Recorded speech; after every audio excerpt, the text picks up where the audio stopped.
Question number 2 balance sheet, page number आपका है 147। Question number 2 page chapter number 3।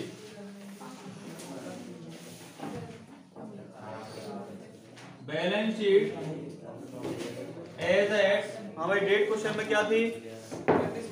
31 March 17, 31 March 2017।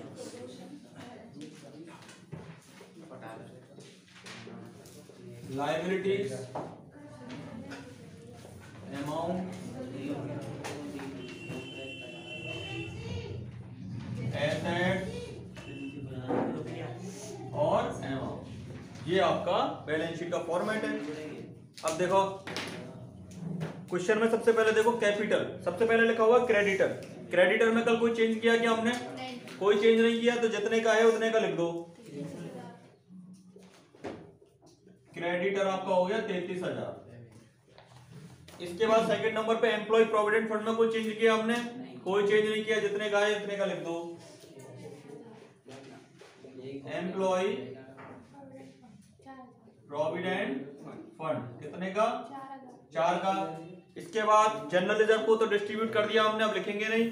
इसके बाद capital, capital से पहले इंफॉर्मेशन नंबर डी, कानूनी व्ययों के लिए 1500 रुपए का प्रावधान किया जाए। Provision for legal expense, provision for legal expense कितने का? 1500 रुपए का। इस तरह से आपको याद रखना पड़ेगा कि कौन सी चीज अलग से हमने लिखनी है, ठीक है।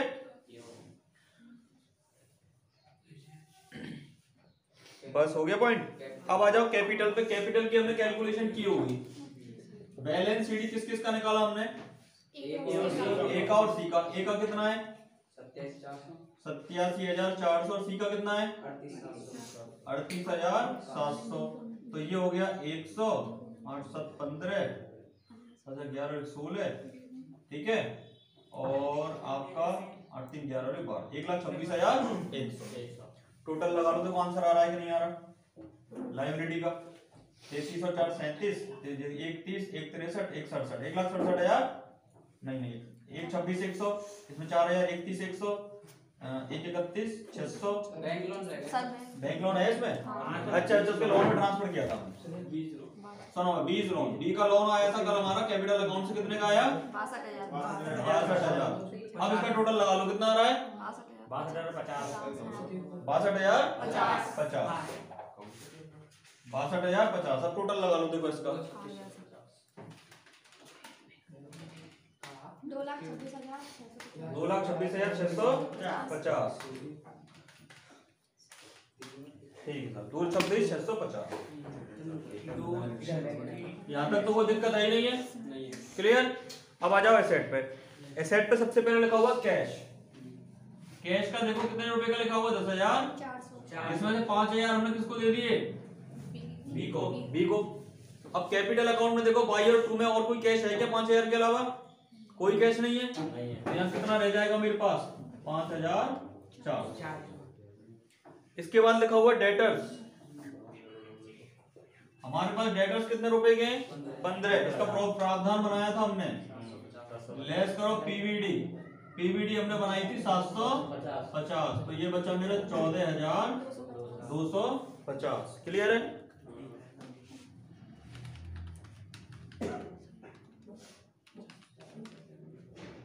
इसके बाद आपका है स्टॉक। स्टॉक के मूल्य में क्या करी थी हमने?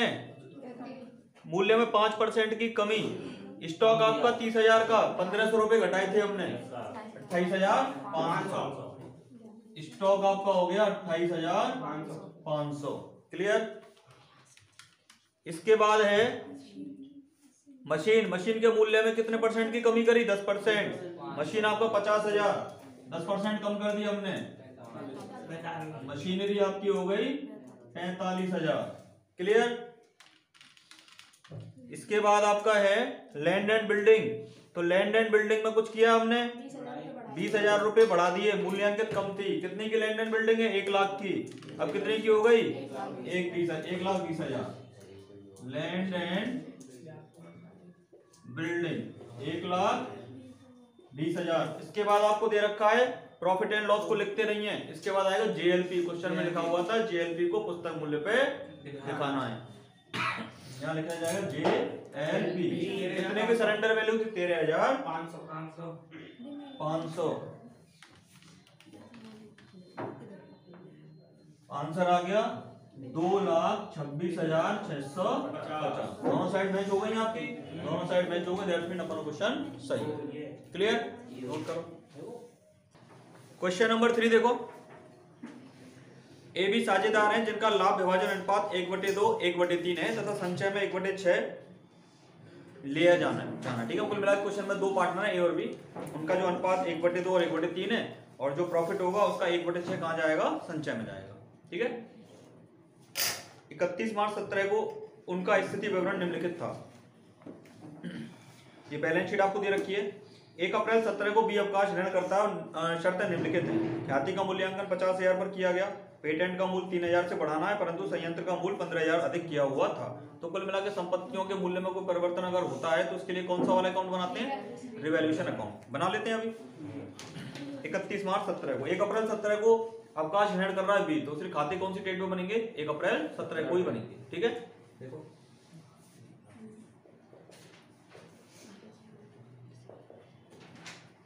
रिवैल्यूएशन अकाउंट हमको बनाना पड़ेगा। क्यों बनाते हैं इसको? यदि संपत्तियों और दायित्वों के मूल्य में कोई परिवर्तन होता है तो लाभ और हानि की गणना करने के लिए। इसकी प्रकृति क्या होती है? नाम मात्र की प्रकृति होती है। ठीक है ना?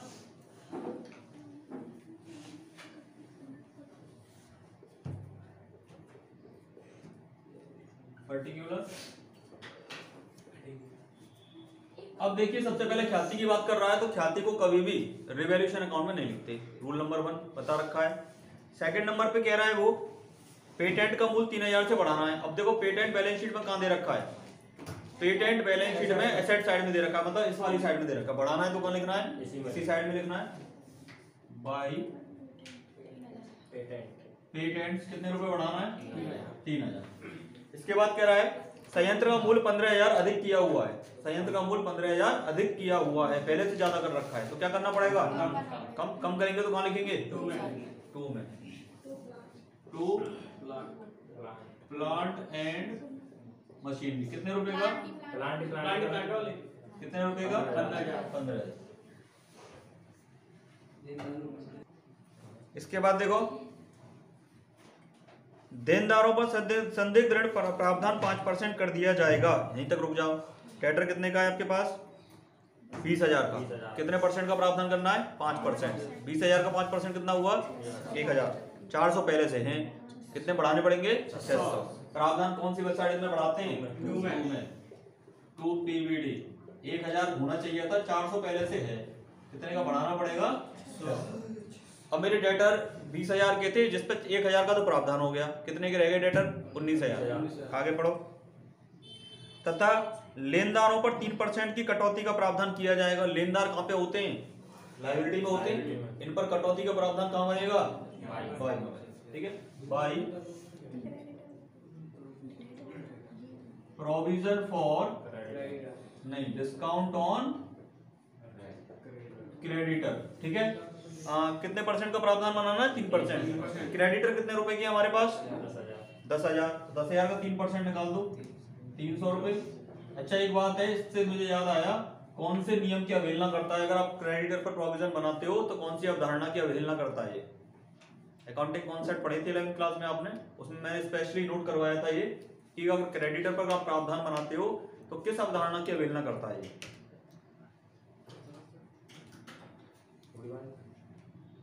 चलो ठीक है भाई, क्रेडिटर पे बना दिया प्रावधान। अगर हम किसी चीज का प्रावधान बनाते हैं तो उसको उल्टी वाली साइड में लिख देते हैं। डेटर का बनाते हैं तो यहाँ लिख देते हैं, क्रेडिटर का बनाते हैं तो यहाँ लिख देते हैं। ठीक है, हाँ भाई आगे देखो क्वेश्चन में। इसके बाद आगे देखो, इसमें कह रहा है देनदारों तथा लेनदारों पर 3% की कटौती का प्रावधान। तो हमने लेनदार का तो बना दिया, अब किसका बनाना है? देनदार का। देनदार का कटौती का प्रावधान कैसे बनता है? देखो, to provision for discount on, आपके पास 20,000 के डेटर थे, जिसमें से 1,000 का तो बन गया प्रोविजन, इसका कितने परसेंट बनाना है? 3%, 570। क्लियर? हमेशा याद रखना डिस्काउंट का प्रोविजन बाद में बनेगा, बैड डेट्स का पहले बनेगा, पहली बात, ठीक है। और बैड डेट्स का जो भी प्रोविजन आपका होगा उसमें उसको घटाने के बाद ही डिस्काउंट का प्रोविजन बनेगा। ऐसा क्यों? आपकी दुकान पे कोई आदमी सामान लेने आया और आपको इस बात का डर है कि ये आदमी मेरे पैसे नहीं देगा, तो क्या उसको आप डिस्काउंट दोगे?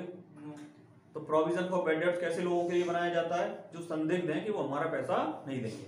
तो क्या ऐसे लोगों को भी आप डिस्काउंट दोगे? क्या नहीं देंगे। तो हम अच्छे वाले डेटर को डिस्काउंट देते हैं। तो टोटल डेटर में से प्रोविजन फॉर बैड डेट्स घटाने के बाद कैसे डेटर आते हैं? हमारे अच्छे वाले डेटर, गुड डेटर बोलते हैं उनको, और उन पर ही क्या दिया जाता है? डिस्काउंट। तो इसलिए हमने क्या करा, 20,000 के डेटर में से 1,000 घटाने के बाद 3% का डिस्काउंट निकाल दिया। क्लियर है? ठीक है, आगे देखो, अगला पॉइंट है बीमा प्रीमियम की समस्त राशि लाभानी खाते में डेबिट कर दी गई है, इसमें से 870 को पूर्व दत्त मानते हुए आगे ले जाना। बताओ प्रीपेड इंश्योरेंस को कहां लिखा जाता है? 2 में कि बाई में? प्रीपेड इंश्योरेंस को हमेशा कहां लिखा जाता है? बाई में, ठीक है, बाई प्रीपेड इंश्योरेंस।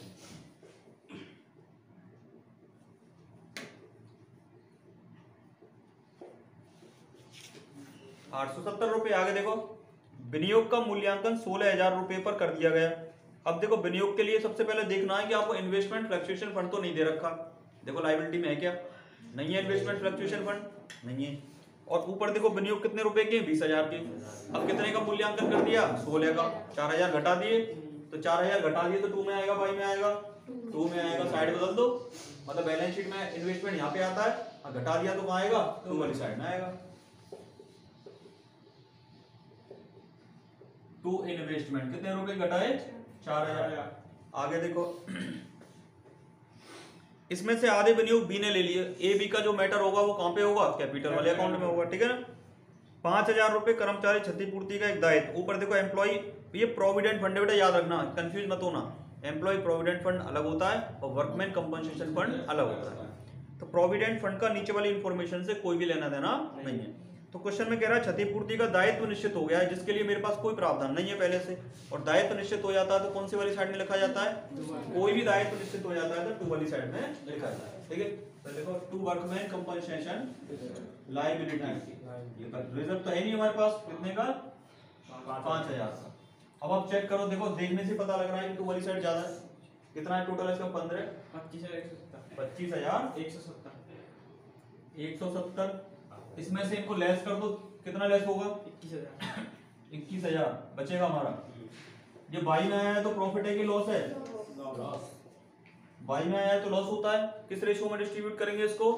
ओल्ड वाले रेशो में, ठीक है ना। By loss transfer to PCA.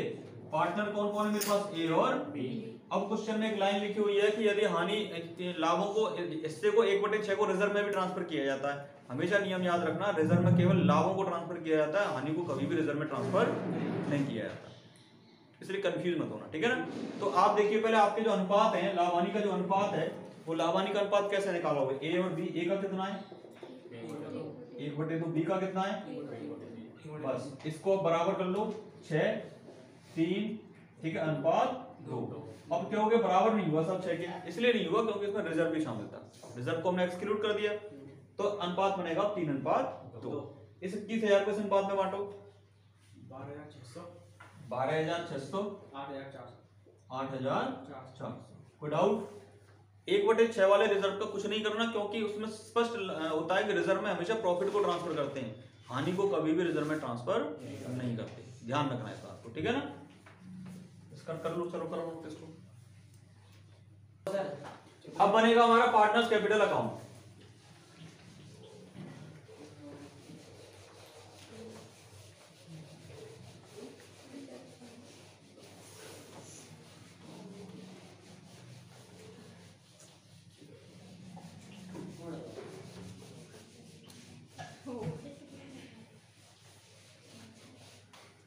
देखो भाई,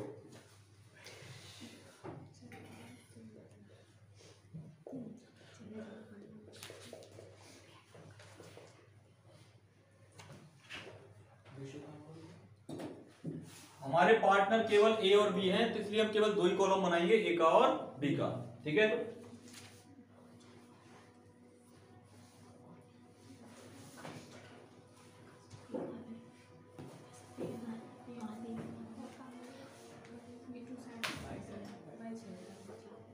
ए और बी, ए और बी। सबसे पहले हम देखेंगे कैपिटल कहां पे दे रखी है बैलेंस शीट में। कैपिटल आपको लायबिलिटी साइड में दे रखी है, तो बैलेंस शीट कहां लिखेंगे? क्रेडिट में लिखेंगे। बाई बैलेंस बीडी 80,000 और 40,000। इसके बाद कोई रिजर्व फंड है क्या? रिजर्व फंड आपको दे रखा है 12,000 का। रेशियो में डिवाइड कर दो, अभी निकाला था रेशियो हमने, ठीक है। बाई रिजर्व फंड 7300 रुपये और 4800 रुपये, ठीक है। इसके बाद है इसमें P and L account 24,000 by P and L account 24,000 का 14,400 और 9600। क्लियर? अनुपात में बांटते चलेंगे। इसके बाद है एसेट साइड में आओ, गुडविल लिखी हुई है 15,000 के एसेट में। एसेट में यहाँ लिखी हुई है गुडविल, तो साइड बदल दो, यहाँ लिख दो, ठीक है। टू गुडविल 15,000 को डिवाइड कर दो, कितना होगा? 9,000 और 6,000। रिवैल्यूएशन का लॉस आया था बाई में, तो 2 में लिख दो। टू रिवैल्यूएशन 12,600 और 8,400। इसके बाद इसमें इन्वेस्टमेंट किसने ले लिया? आधे वाले, आधे विनियोग बी ने ले लिए। विनियोग का मूल्यांकन 16,000 पर किया गया और आधे विनियोग किसने ले लिए? बी ने। जब कोई पार्टनर कुछ ले लेता है तो 2 में लिखते हैं। 2 क्या ले लिया इसने? इन्वेस्टमेंट। 16,000 के आधे विनियोग ले लिया, आधे मतलब 8,000। क्लियर है? इसके बाद इंफॉर्मेशन में देखो, ख्याति का मूल्यांकन 50,000 पर किया गया। रिटायर कौन हो रहा है इसमें? बी। पार्टनरी जब दो हैं, ए और बी, तो अनुपात का कोई इंपॉर्टेंस ही नहीं है। क्लियर है? तो 50,000 पर मूल्यांकन किया गया, तो बी का हिस्सा कितना हुआ है इसमें? बी की ख्याति निकाल लो, बी की गुडविल, बी का अनुपात कितना है? 2/5।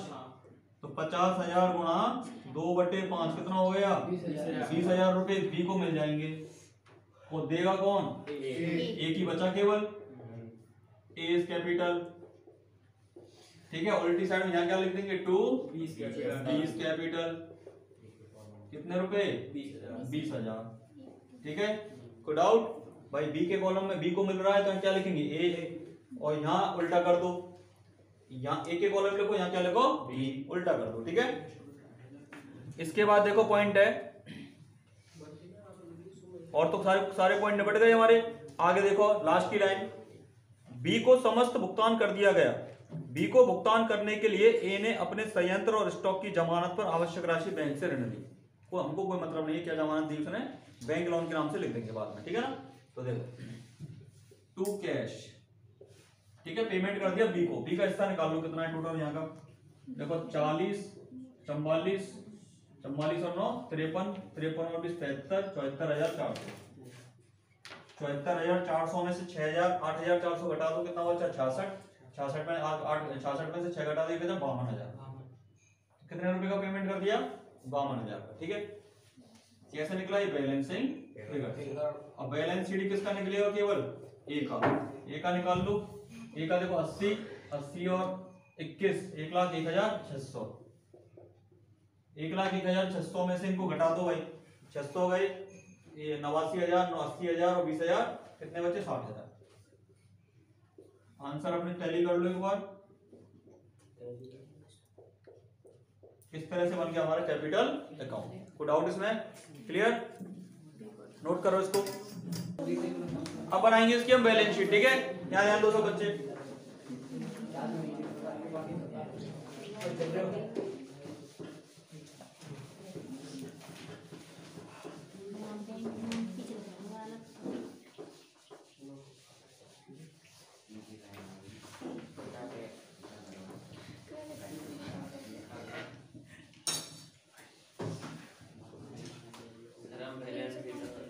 बैलेंस शीट के लिए देखो,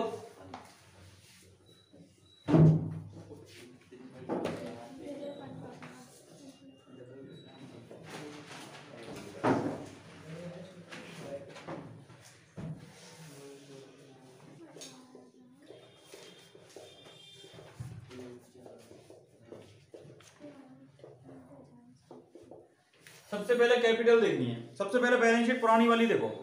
पुरानी वाली में सबसे पहले लिखा हुआ एम्प्लॉय प्रोविडेंट फंड, यों की त्यों लिख दो, कोई चेंज नहीं करा।